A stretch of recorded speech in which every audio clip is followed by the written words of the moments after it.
So, like I said, if you have an injury on a certain side, you need to mention it, because the cards that's left, I'm not gonna make you be, you know, manipulated if it's gonna be painful, so.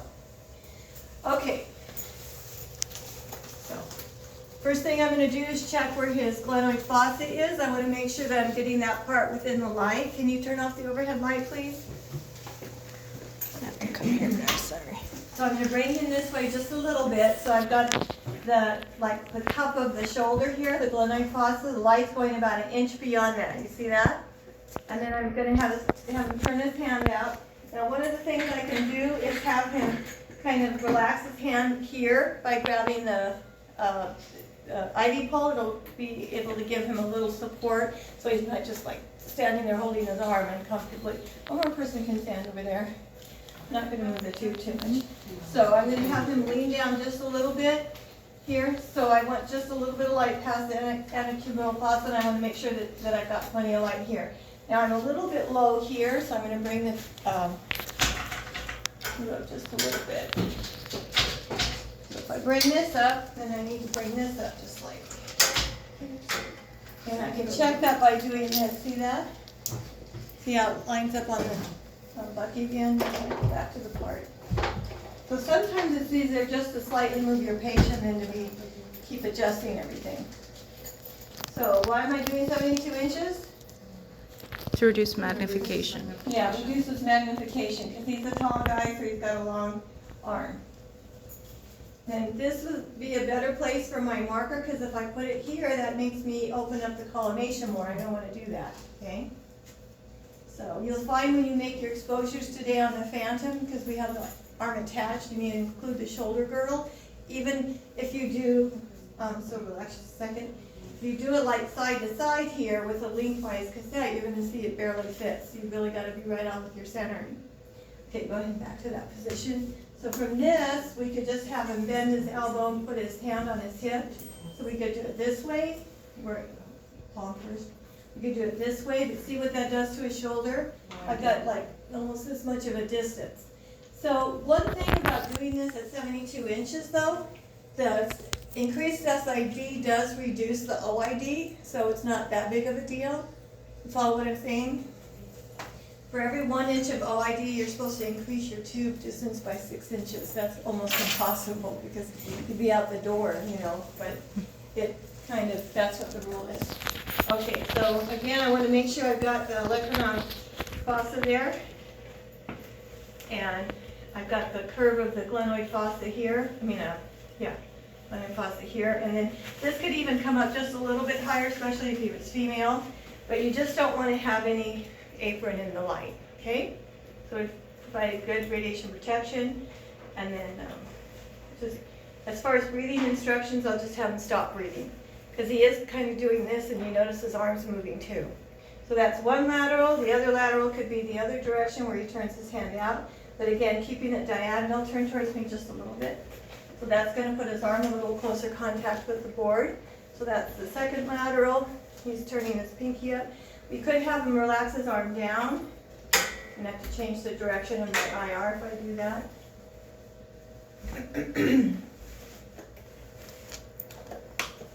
You know, maybe it's uncomfortable for him to have his arm bent out that much, so.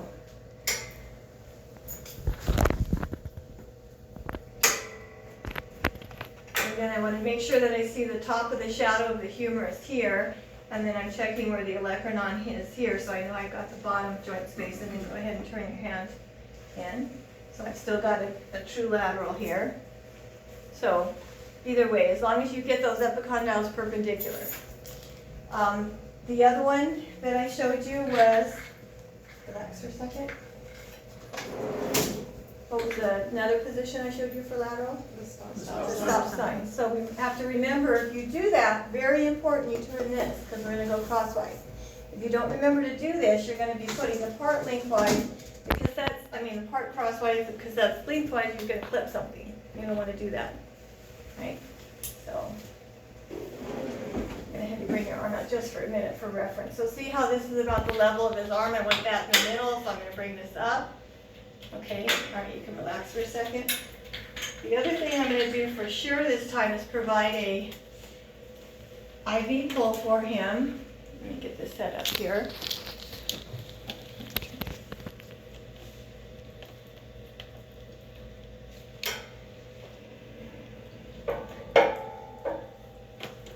What was that? What was that light? Did somebody take a picture? The flash. Yeah. It automatically. Oh. Freaking me out here. Aliens are coming. They're gonna beat us all up. Okay. This looks like it's about the right level. Okay, now this time I'm gonna have you just bring your arm up. Are you okay like that? Now what I'm gonna have him do is, oh, your arm got higher.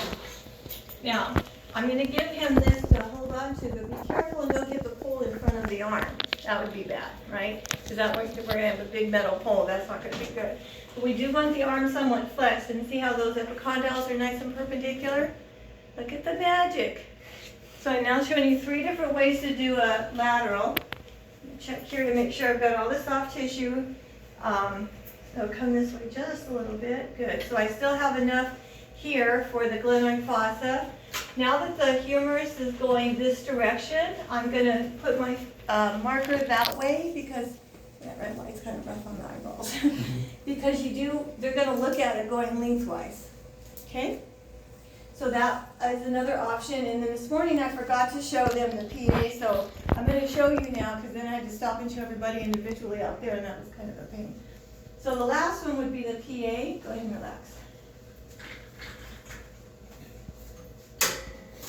Now, if you're going to do the PA, and remember we're calling it PA because it's projection because it's still a lateral, right? I'm going to put my marker facing down or forward because that's how my part's going. Because we did this one with it facing up, so now we're going to do it face down. So go ahead and stand over here for me. Facing the board, step over here for me. So the idea of this is we can get the arm closer to the board. So relax your arm down. Make sure I've got the top of your shoulder here. All right, now I want you to maybe turn your hand with your pinky up. Yeah, just rest your hand on your.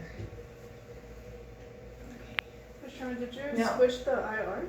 Like it's back to lengthwise? Well, I wasn't sure if I was going to do diagonal yet or lengthwise, but it looks like I'm going to keep it lengthwise. Okay, relax. So, because I thought he might be like this, I wanted to see how it was comfortable for him. But that's a good observation. So, switch the side for a second. So some people will be like this, but some people might be like this to get them closer. Because you notice women, some of us have stuff in the way, so to get them closer, you might have to step them off to the side and bring the arm out more. And then with him, I'm going to bring him more lengthwise. So, stuff that gets in the way.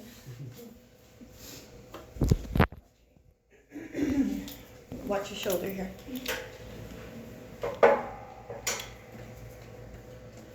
I'm going to do the same thing I did before. Center to the Bucky, and then I'm tilting it along the long axis of the part there.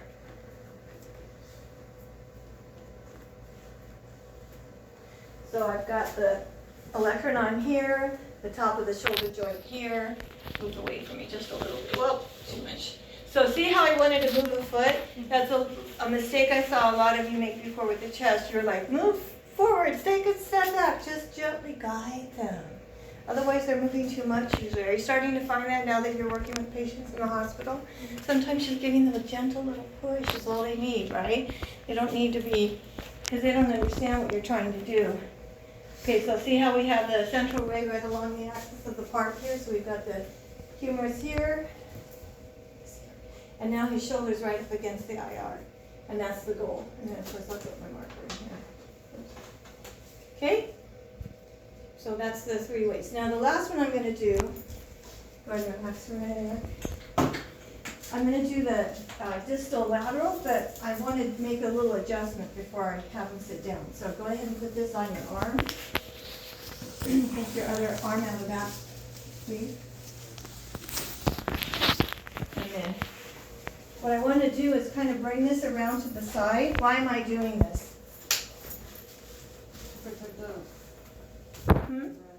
I wanna protect the lateral side of them, because that's gonna be here now.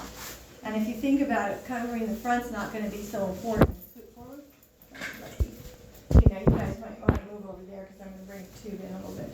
There's a couple reasons why I need to bring the tube in. What's the major reason? Where's the part? Way down there, right? Where's my tube?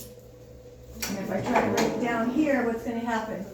Yeah, so you gotta be aware of your surroundings.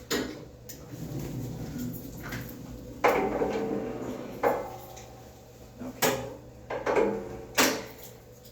We're gonna have these tubes worked on next week, so maybe they'll start working a little better. Now, we could do this on a regular cassette without a grid, because we're basically doing an elbow, which we would do without a grid.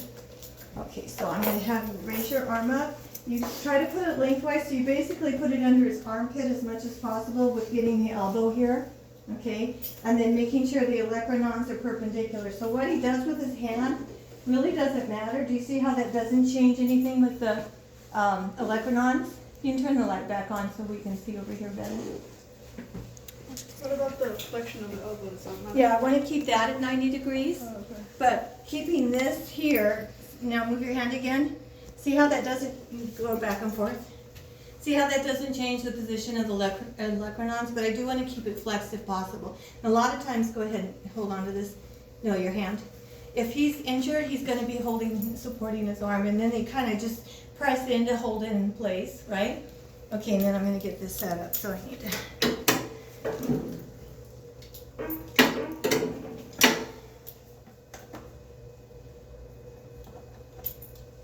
Okay, scoot forward just a little bit. A little more. Okay. Without so much effort with moving the tube around, I can just move him a little bit too. So I'm going to center just basically enough to get as much of the arm I can on the image that.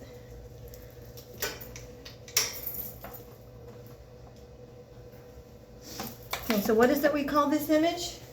Distal. Distal lateral. So you might get a card that says distal lateral, lateral distal humerus, and that's what this means. And this is the only way I'm going to have you try it. I'm not going to try to have you learning to do cross tables and all that, or doing it on the table like I showed you, because there's going to be, yes, I do for him, it'd be like 10 inches. Okay? All right? Now I'm going to show you with Han as well on the table, because it's a little different, more challenging on the table at 40 inches. All right, thank you, Eric.